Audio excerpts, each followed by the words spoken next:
Assalamualaikum warahmatullahi wabarakatuh. Ismi Cynthia Dinanti. Saya dari kelas B. Di sini saya akan menjelaskan tentang musnad ilaih dalam az-zikr dan al-hadf. Az-zikr adalah secara leksikal adalah menyebut. Sedangkan dalam terminologi ilmu balaghah, az-zikr adalah menyebut musnad ilaih setiap kata menunjukkan makna dalam ucapan. Jadi az-zikr ini tidak perlu dihadaf atau tidak perlu dihapus karena tidak ada tanda bukti yang menunjukkan ketika dihapusnya. Apabila tidak disebutkan, maka ucapan atau maknanya bisa buta dan juga ambigu, artinya tidak jelas. Jadi az-zikr ini merupakan kebalikan dari al-hadf. Contohnya, al-ustadz ja'a, al-jawabu liman sa'ala man ja'a. Ustadz itu telah datang. Ini adalah jawaban dari pertanyaan siapa yang datang begitu. Dalam praktek bahasa, az-zikr mempunyai beberapa tujuan, yaitu yang pertama, az-ziyadat takrir wal idahi lisima, yaitu menambah kemantapan, yaitu menjadikan pengakuan bagi mukhatab dan penjelasan pada pemahaman pendengar. Contoh dalam surat Al-Baqarah ayat 5. Ulaika 'alal huda mir rabbihim wa ulaika humul muflihun.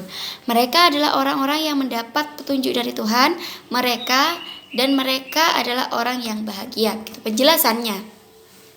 Pada ayat ini disebutkan isim isyarah yang kedua karena adanya tujuan menyebut dan memberi faidah tentang keistimewaan mereka sebagai masing-masing dari keberuntungan di akhirat dan mendapatkan petunjuk di dunia.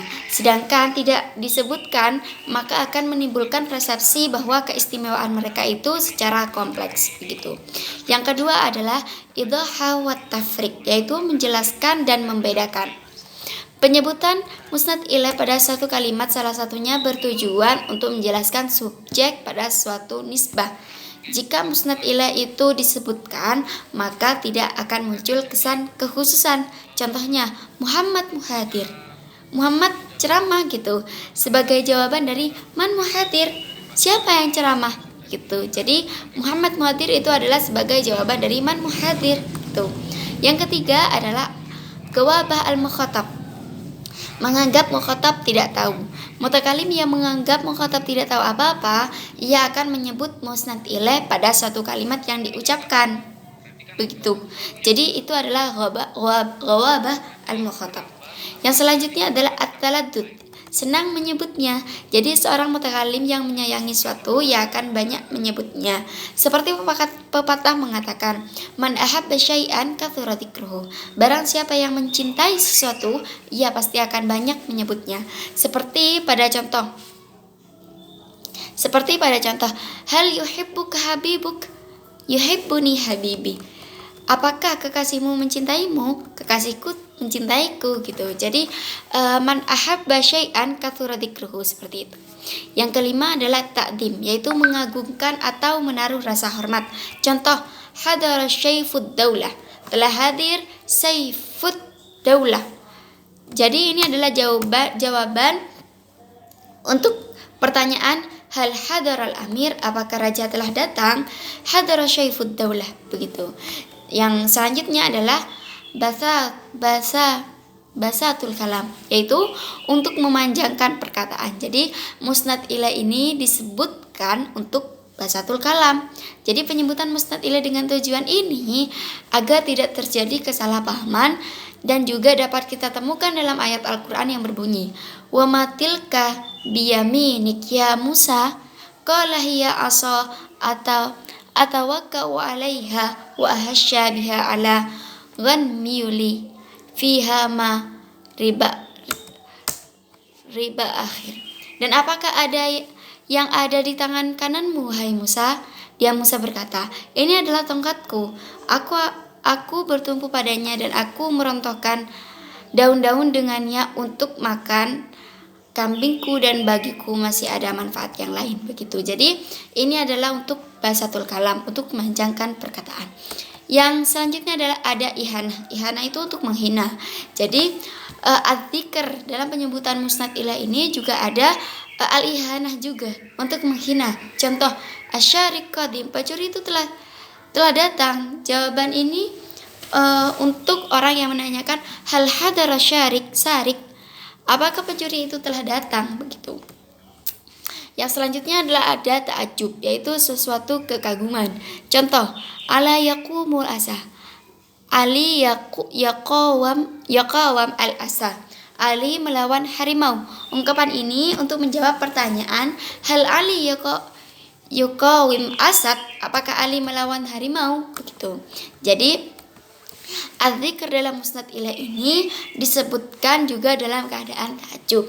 Yang 9 adalah tasjil ala as-sami, yaitu contohnya at-tasjil ala as-sami hatta la ya'ti lahu al-inkar. Artinya pendengar mencatat hukum di muka hakim agar tidak mudah bagi pendengar untuk mengingkari. Contohnya, hal aqarra Zaidun bi anna alaihi kada.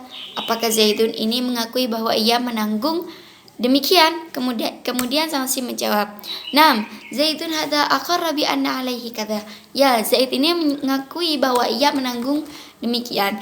Jadi, adzikr ini juga menyebutkan musnad ilaih dalam tasjil ala asami. Jadi di dalam adzikr musnad ilaih ini tidak dihapus dikarenakan perlu agar tidak terjadi kesalahpahaman dan juga agar kata-kata dan pemaknaan dalam suatu kata-kata, suatu kata dan maknanya tidak ambigu alias jelas begitu ya. Yang kedua ada al-hadfu, musnad ilaih dan juga rahasia balaghahnya. Al-hadf secara leksikal bermakna membuang. Jadi di sini adalah membuang dan melepaskan musnad ilaih. Jadi kebalikan dari adzikr yang tadi, al-hadfu ini adalah membuang. Jika di adzikr itu musnad ilaihnya itu harus jelas, di sini al-hadf harus membuang gitu. Yang pertama adalah sudah diketahui maksudnya oleh pendengar. Jadi al-hadfu ini bisa dibuang ketika sudah diketahui oleh pendengar. Begitu. Yang kedua adalah mencoba ingatan mendengar, kuat atau tidaknya begitu. Yang ketiga adalah supaya mudah ingkar bila diperlukan. Yang keempat adalah bermaksud menutupinya kepada hadirin selain mukhatab tertentu. Contoh ya, Ja'a sudah datang, dengan maksud yang datang itu adalah Zaid bagi orang-orang yang telah sama-sama mengetahuinya gitu. Jadi kita bisa membuang al-hadf, bisa membuang atau al-hadfu musnad ilaih bagi orang-orang yang sama-sama sudah mengetahuinya.